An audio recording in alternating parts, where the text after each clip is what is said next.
Well, welcome everybody. Hello. Yep. So we are going to start a new study this. I'm going to start a new study this morning. I get my tongue to work, and we're going to start a study on King David. So, and it's been an interesting process for the four of us to try to figure out what we were going to do. Yeah, open the door, tell him he has butt in here. I gotta go in. I'm sorry. You can stop it.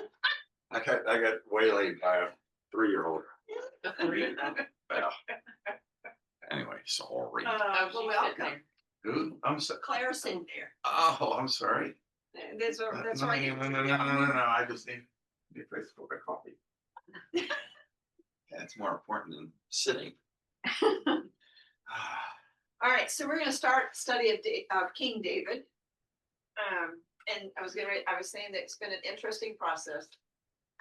We have used the Bible Project for a lot of resources through the years. So I did a search on Bible Project website as far as look up articles on King David on the Bible Project website. There were 2,000 articles just on the Bible Project website that referenced King David. So I say that to illustrate how big a topic this is. So the four of us have had quite a challenge to narrow down to any one book that we're using. So we're not. So if you really want to have a book to go on, Susan's got the 4 that we. This is the one that you're using. That's today. the one by a guy named Jonathan Kirsch, Kirsch. So anyhow, there's a lot. David himself is mentioned directly in the Bible by name over 1,000 times, just in the Bible. So anyhow, so I'm going to talk some more about David.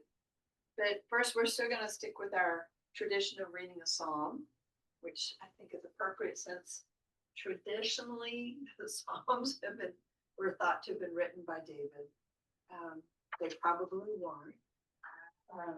But sorry. So anyhow, the psalm that I am going to read today is Psalm 2. All right. And this is one of the psalms that's identified as a messianic psalm. So that's why it seemed appropriate to be this one to start off our study of King David. Why did the nations conspire and the peoples plot in vain? The kings of the earth set themselves, and the rulers take counsel together against the Lord and his anointed, saying, let us burst their bonds apart and cast their cords from us. He who sits in the heavens laughs. The Lord has them in derision. Then he will speak to them in his wrath, the Lord will, and terrify them in his fury, saying, I have set my king on Zion, my holy hill. Right, so my Zion is Jerusalem. I will tell the decree of the Lord. He said to me, you are my son. Today I have begotten you. Ask of me, and I will make the nations your heritage, and the ends of the earth your possession. And you will break them with a rod of iron, and dash them in pieces like a potter's vessel. Now therefore, O kings, be wise. Be warned, O rulers of the earth. Serve the Lord with fear, with trembling kiss his feet, or he will be angry and you will perish in the way. For his wrath is quickly kindled. Happy are all who take refuge in him. So David was not the first king, he was the second king. Saul was first, then David. So, but his kingdom expanded from Egypt all the way over to the Euphrates River. So it was a pretty massive kingdom, and it was probably the largest that Israel ever was. So anyhow, so I thought it was appropriate to read this passage about kings. So, all right, so King David. So I thought we'd start off with, when you think of David, what are words you associate with Goliath. Goliath? Yeah. Yeah. Tells you where our minds, tells you where our minds are. Plus it's their movie, Yeah. I think. Well, I'm sure there've been, I've missed them, but I'm Yeah. sure. Yeah, yeah.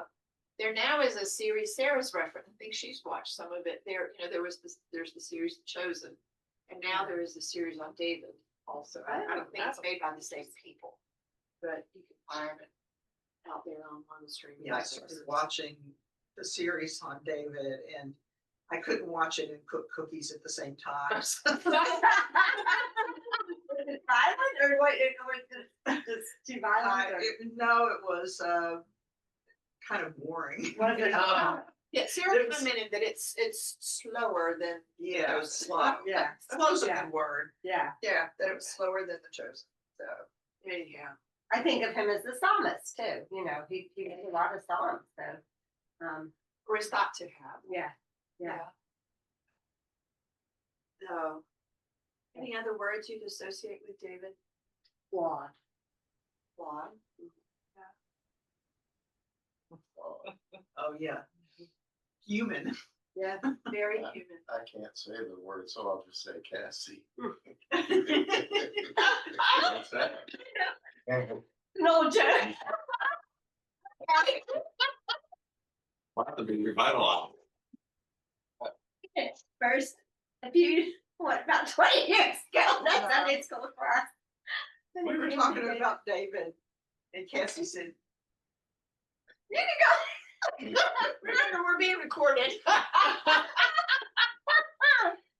Never mind. he was a horny old man or something Yeah, like that. yeah. I forget. He what was. he He was. I mean, you know, It was, I mean, that he helped is, Oh, he's less flawed than I thought then. well, and under my interpretation, and I'm gonna go ahead and toss this out. There is some thinking now, his relationship with Jonathan, what the nature of that relationship was. What? Yeah. Yeah, Okay. so question whether David could have been bisexual. You know, but 3,000 years ago, you know, that's a different kind of situation. Did he than have a lot of nowadays. wives? And Yes. and yes, Yeah. yes, and yes. do we know that he was a real person? Wow. Oh, boy. That's a real topic of debate. Whether they, So if he wasn't real, I don't know how he was bisexual. They would have stoned him. Exactly. Well, I mean, that sounds like a today's cultural throw-in, you know, what, that he was a myth? that he was bisexual. That just sounds like some modern cultural la da da. I'm not saying one way or the other. What? I didn't live then. I can't say. I didn't know David personally, I'm with you, Harold. I think it was a PhD thesis. and maybe so. But anyhow, that's an issue that may come up later on. So we But know worse than thinking that, he was a murderer. he was a yeah, murderer, he was. Oh, yeah. an adulterer. That's pretty He was. clearly established. I mean, Yeah. you know, those things are pretty clearly established. So David was a pretty amazing, interesting person that covers nearly the full range of humanity. You know, and so why is that? And the details, where are the details of all that included in the Bible about all that? And That's- why, you know, I think what always bothers me about the Old Testament is some of the people we hold up to be the great founders of the Jewish faith and, you know, leaders of the Jewish are Abraham and David. Both of them were really not very nice human beings. I mean, when it gets right down to it. Yeah, by our modern day standards, right? Not good people. But I think when he screwed up, he was very contrite. And he returned to God, and he was beloved by God in spite of his screw ups. Yes, That's true. exactly.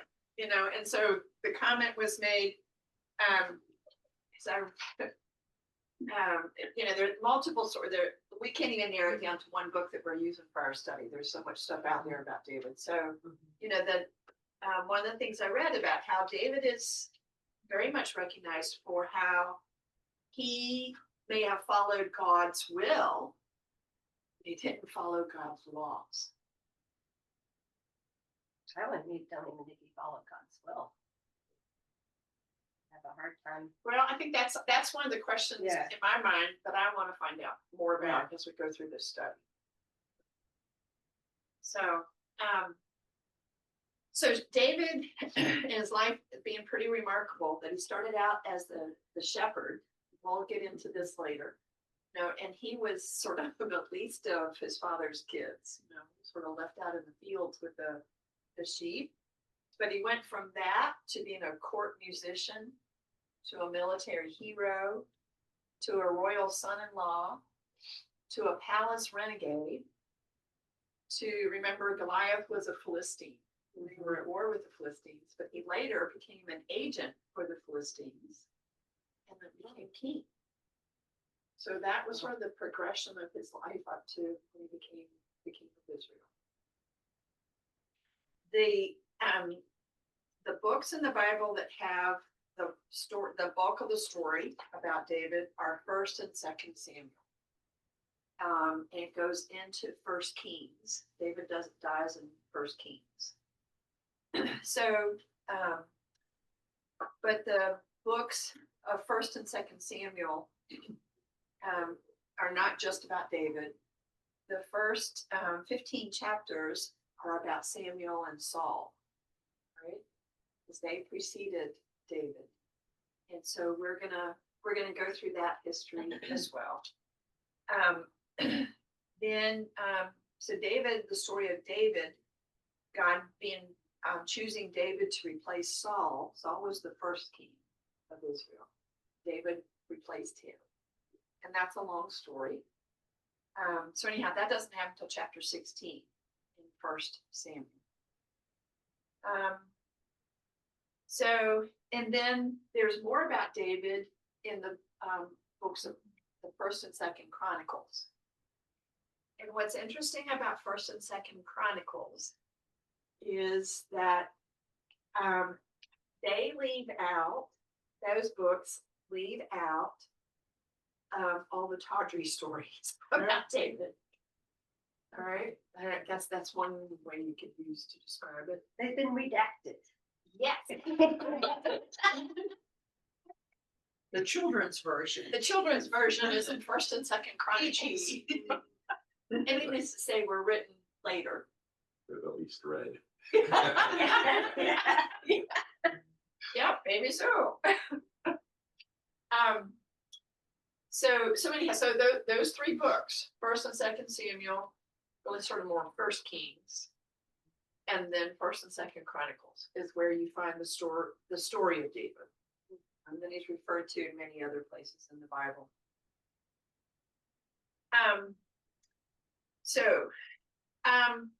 There's so much that can be said. You know, I mentioned earlier that his name is actually used over 1,000 times in the Bible. Plus, there are many other passages where we can sort of, as one author put it, detect him in the passage.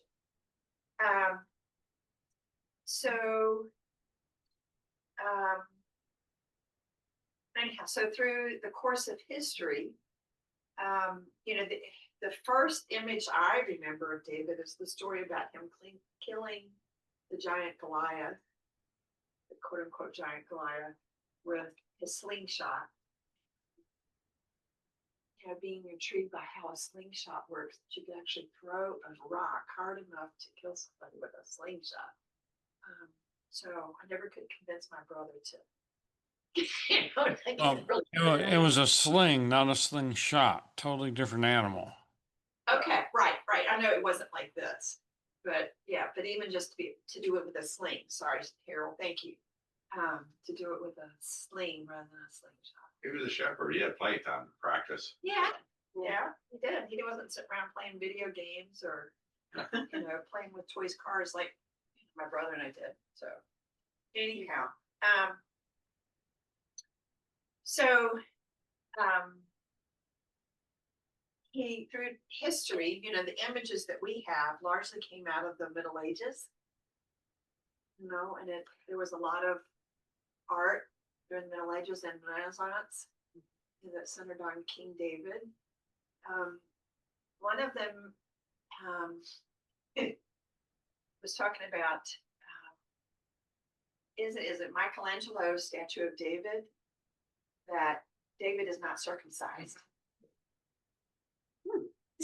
I'll have to revisit that statue. Take a closer I was never interested in that. That's- Google it. Google images, right? Yeah. Oh, It was no. a few years ago. It was just a few years ago. That there was this Italian restaurant not far from me that they put a statue of David out in front of their entrance, and there was such a controversy that it was nude. And you couldn't, because the way the terrain is there, you can't really see. You couldn't see that part of the anatomy when you drove past. But anyhow, people were so upset when it made the news. Are you talking about a replica of Michelangelo's David? Yeah. People were upset about Yeah, but it was nude, and they ended up having to put a loincloth across it. Well, it's understandable because we know people have never seen that before. Oh, I know, there was a lot of controversy about it. When we went to the Vatican and took the tour through the Vatican, there were very few, there were one or two maybe, but there were all of them had fig leaves put over their genitals. Oh, that. And that was not how the statues were. no. Right, That was something done by right. So Not that, to offend people. the church. right. Yeah, So it says something to me about Kids. how things change yeah. over time, how perceptions and community standards, Yeah. whatever, how they change over time. I read something, Michelangelo's Last Judgment, which is that massive painting behind the altar in the Vatican, I believe. Or in the Sistine Chapel. It's in the Sistine Chapel. And it's, Jesus is at the top, and the good are being lifted up to heaven, and the damned are being cast into hell. And a lot of the people going into hell are writhing in all kinds of gruesome poses, and they were painted naked. And the Catholic Church, when this enormous painting was unveiled, the Catholic Church, they were not sure they were going to let that painting stay because there were so many naked people being sent down into hell. So the solution was some of the artists from Michelangelo's studio came in and put It Claws wasn't just there. yeah It was on the Sistine Chapel on the itself. chapel itself. All of them are robed, have Yeah. robes. That was not how he painted. Yeah. It's not how we painted. And a lot of the women, look like men with little breasts attached to them because he didn't use female models. He used male models. So the Yes. figure Wow. that is over hell in that painting was a portrait of the guy in the church who most disliked the Criticized painting, criticized that He made him painting. the So he made the Yeah. person in charge of hell. Oh, my God. So there's all kind of politics. in Yeah. these paintings. Wow. But I thought that was interesting. So there are some nude still in that painting, but a lot of them were covered over. Yeah. Right. So, times haven't changed that much. Even, yeah. Yeah, well, because Michelangelo was what, 1500s? So, Well, even with Sargent, they made him repaint the one painting because he had the strap going over her arm, and they made him repaint that with the strap up over her arm. So that was more, that was kind of in they talk about it a little bit in the Gilded Age, Mhm, mhm. the special Gilded Age, but yeah. All right, Well, and one last comment about Michelangelo, you said yeah, David wasn't circumcising the statue, but when you think about it, in Renaissance Italy, men would not have been circumcised because that was still a very much a Jewish tradition, right? true. Not something that, so he would have been using Italian models and they wouldn't have but been he should have circumcised. known better. I don't know. Well, but the Bible hadn't been translated yet. It wasn't available, Yeah. the services were in Latin. So teachings And how much, weren't readily available. Teachings about the Yeah. Bible and stuff weren't readily available. Because the Bible wasn't translated out of the Hebrew and Greek until, well, they started in the 1400s, but it really wasn't until after the King James Bible was printed that it became broadly available. And even then, it wasn't necessarily available. I don't know when it became available in Italian. yeah. I think the Gutenberg press was the beginning of it being widely translated and disseminated, wasn't it? Yeah, when the Yeah, printing press was invented. Yeah. Mid-1500s. Yeah. We watched a TV show recently called Wolf Hall, which is on the rise and fall of Thomas Cromwell.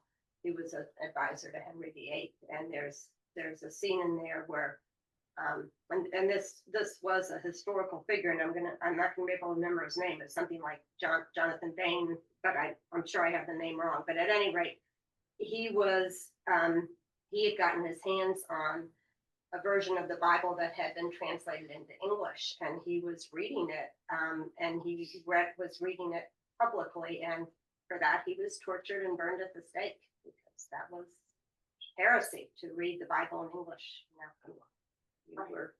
You were damned. It had to be in Latin, and it was only for the elites. Well, and in that story, they also show one of the daughters of Henry VIII transcribing something and making a little book Yeah, of the Bible, from the Bible. Yeah. And that, she got kind of kicked down a little bit because of that. Right, yeah, so so that power and control, I mean, think about, during the course of slavery, that comes to my mind along that lines too, is in more recent times. Yeah. It was against the law to teach slaves to read and write. Yeah. Yeah. So, anyhow, It so must there's be a true. yeah. With our reading and math scores, I think it's true today. Oh, well, what did he say with the reading of what? reading and math scores today. Oh, yes, People are yes. all right, so so getting back to David, Western history has been highly focused on David for a long time. In Cathedral Notre Dame, there were statues of David as well as other Jewish kings that were removed during the French Revolution to protect them, to save them. I don't know if they made it back, or I've never been to Notre Dame, so I don't know. One nice question. Is the statue of David, Michelangelo's statue of David, supposed to be King David? I mean, I never heard that association before, but that doesn't mean I just missed it. But I mean, Yeah. Yes, it is. Mhm. Yeah. it is. As a young boy, as a youth. Yeah. With the sling. Yeah, so it's before he'd become king, but it was when he was a youth. I've always assumed it was David from the Bible. No, it is. Yeah, it is. All right. So once David died, all right, then through the course of history, he definitely became transfigured into a king that would reign on high. All right. And the Talmud refers to this. And when Sarah just told us about the Talmud, that it's the Jewish commentary on the scriptures, that if the Messiah king comes from among the living, so David and his descendants becoming associated with becoming the Messiah, very much part of the Jewish and Christian faith traditions. So the Talmud says if the Messiah king comes from among the living, David will be his name. If he comes from among the dead, it will be David himself.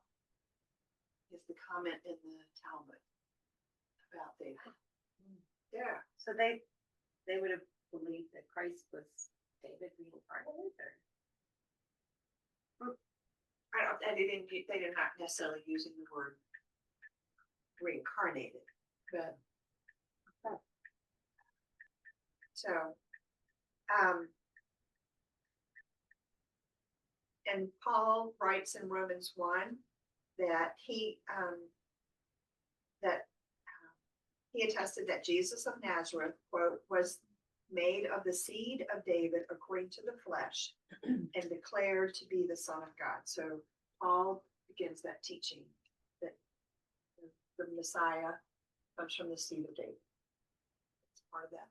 We know the ancestries, the lineage that's in Matthew, and very important. that it traces it all the way back to David. And so that heritage.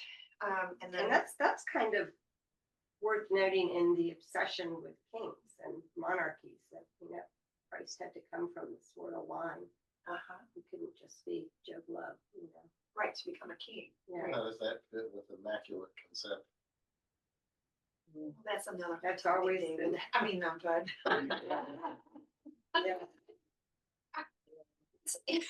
There's. Susan always reads the end of the story, and I'm at the end of the story. I want to know how all this stuff led to that. I don't get the connection. Well, and isn't it more or less true? And y'all been doing a lot of research, but I mean, King David's more or less a myth, is he not? I mean, the Jewish fathers looked to a great hero when they wrote these things many years later, and was not basically David a conglomeration of many kings and more or less a myth in many cases? That's one theory. It depends on who you read. Kirsch, the book that it's in my lap. Jonathan Kirsch's book on King David, he comes to the conclusion that he thinks there was a person named David who was a king. There are others that it's a myth. As we know, oral tradition was how information got passed on. It was fascinating to hear from Sarah how the Talmud got passed down for hundreds of years. That was volumes of Incredible. when it got written down, it was volumes of information. But anyhow, so I think that's a question for the ages, Harold. I do. So to kind of go along with that, how 1st and 2nd Samuel came to be written. And first of all, they were written as one book.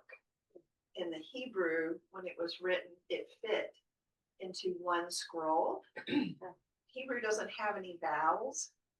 So when it got translated about somewhere around 200 BCE into Greek, that's when the Septuagint, when the Hebrew scriptures were translated into Greek, and that's called the Septuagint. And that about 250 years before Jesus was born. Anyhow, with Greek, you do have vowels. And so it wouldn't fit on one scroll. So it got put on 2 scrolls. So that's how 1 Samuel and 2 Samuel came into existence.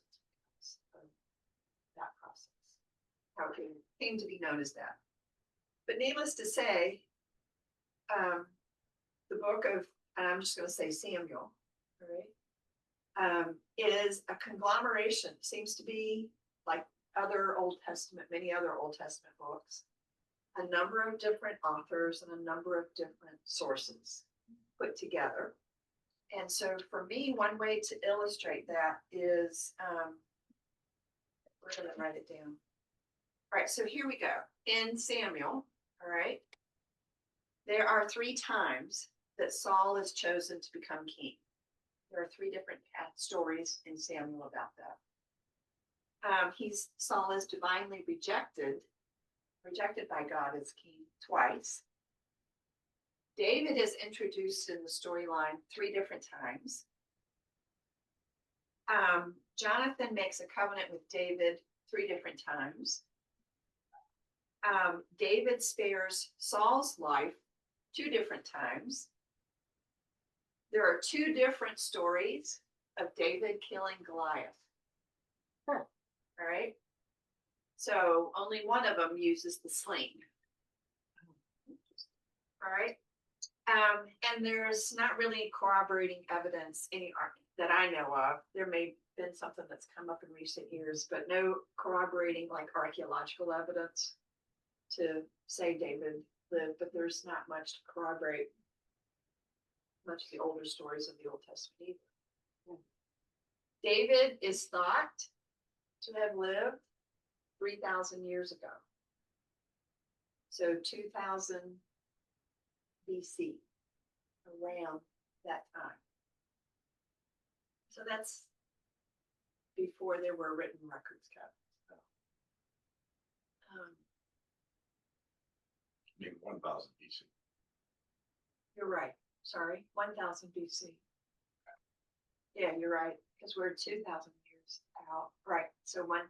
David is thought to have lived 1000 BC. There is a school of thought, because there's multiple schools of thought about how the story of David came to be and how it came to be written down.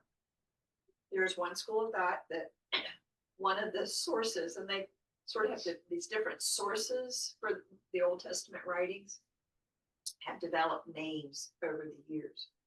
So this one name or the source of David's information is referred to as the court historian. There are some people that feel that some of these stories are written like by an eyewitness, by somebody who was in the court and wrote in David's court as he was king and wrote these things down. So there's that source. There's another source called called the J source, and As opposed to Q. Q is thought to be one of the original sources for the Synoptic Gospels. Okay. All right, that's what Q is. So Harold can probably speak more to the different sources for Old Testament writings than I can. But so that's just to give an example. So that these stories of the book of Samuel, as well as much of the, when we went through Genesis, when we did Genesis a few years ago, and how that there were times we'd be like, what? This doesn't make sense. Because things are so choppy and jumping around because of all these different sources that have been put together. So is there anything, Harold, you'd like to add about the sources for Old Testament books? No. Okay. All right. So that's, as we go through Samuel and study David, we're going to come across all this, and it's going to seem like, whoa, I don't, why do we have another story about this? Well, I don't know. Some folks think that all these different stories about David weren't really put together and written down until during the Babylonian exile, which was like 86. 586. Yeah. So that's a lot of time. Between. So it's hard to, I think we all, in a good disciple tradition, have to decide for ourselves. I think there's still a tremendous amount of value in the story of David for all of us. Did see if there's anything else about I want to There are references to different writings or books in Samuel and other places in the Old Testament that no longer exist. So there were writings that are gone. The earliest surviving, I didn't know this until I was reading this weekend. The earliest surviving Hebrew texts date back just to 100 BCE. It was the oldest surviving Hebrew text that we have. And some of those came from when the Dead Sea Scrolls, the caves at Qumran, is where some of that. So those discoveries from Qumran have been invaluable to biblical science and stuff. So, all right. Did any of you read back? This would have been 30, 40 years ago. The book God Knows by Joseph Heller was a novel. So Joseph Heller was the guy that wrote Catch-22. Oh. Remember that? Everybody at least remembers of that book. So I read God Knows because it's a novel that he wrote based on David, and it was based on David. Yeah, it was. So that was sort of my introduction to the humanity of David. I was reading God Knows, and Person, his book, one of the first quotes he has is from that novel, that David. Moses had the 10 commandments, it's true, but I've got much better lines. This is David speaking. All right. I've got the poetry and passion, savage violence, and the plain, raw, civilizing grief of human heartbreak. So that's David speaking in the novel. Is it God knows question mark or God knows period? No, it didn't have a question mark. It just was God knows. God knows why. David for a Punctuation's important. I know the time periods are very loose, but I mean, David was only about 200 years, 150, 200 years supposedly after Moses.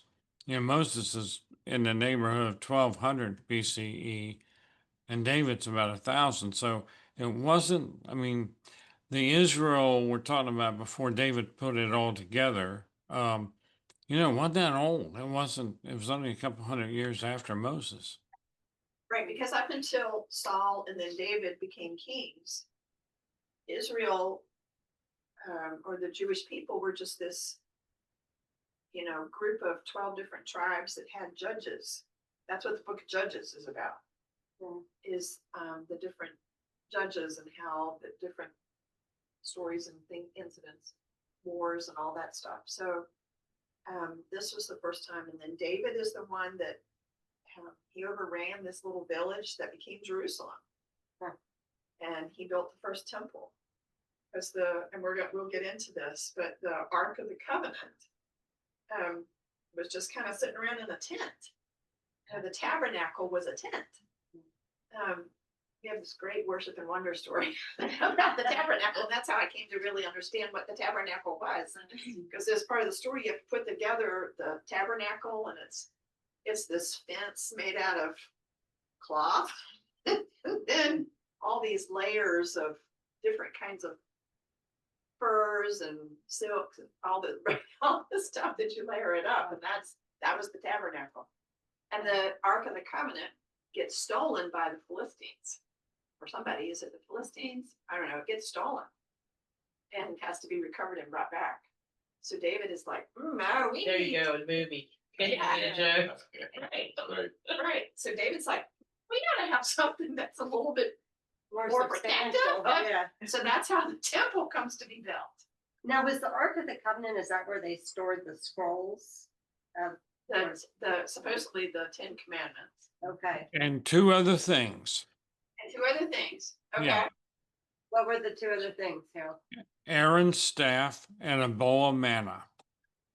Oh, I bet that. How do you know? Because you can't look in. He was Yeah, there. that's right. Yeah. Well, you just take a quick peek. Yeah. That ball of manna would have got to be. Be a little Yeah, stale. you're gonna melt. Well, I didn't realize that it had Aaron's staff and a ball of manna. Okay, And the Ten Commandments. all right. We're starting over. It was a lot bigger than I thought It it was? was. Starts over. Yeah, a couple episodes to Sorry. that. Oh, Very maybe- much aged. Yeah. Aged and moldy. Yep. Yep. Because what, it took 4 people to carry did it take 4 people to carry the Ark of the Covenant, Harold? Yeah, it was clad in gold. It was a certain kind of wood and clad in gold, so it was pretty heavy. Yeah. It had these 2 like figures at each end that sort of resembled. Cerebrims. The angel come down. Periodic. Okay. Seraphims. Yep. So anyhow, but David was the one that built the first temple, so that there would be a safe place for the Ark of the Covenant. So we're going to be covering a lot. So there's archaeological evidence. Of what? They said there's nothing archaeological that remains that relates to David, well, if he built the temple. But how we know that David built the temple? Well, David didn't build it. Solomon built it. Solomon did, but David Yeah. started the idea. The idea, yeah. It's a contract. You know, and David had done a few too many things, and God wouldn't let him build the temple. Oh, okay. We'll get to that. Yeah. And why did they want peace in the first place? Chapter Well, 11. they didn't ask for it. People said that. Bathsheba is Yeah. Some night reading. Yeah, commits adultery with Bathsheba. That's chapter 11 and second thing.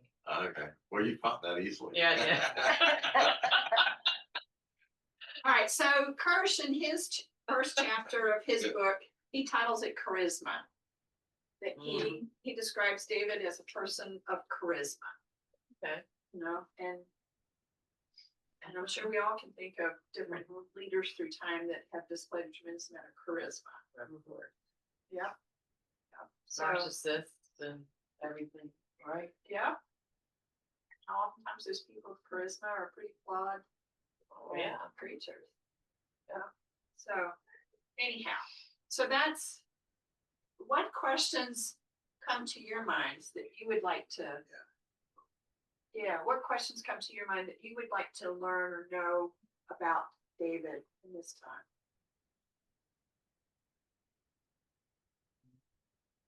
I think we covered it. Okay.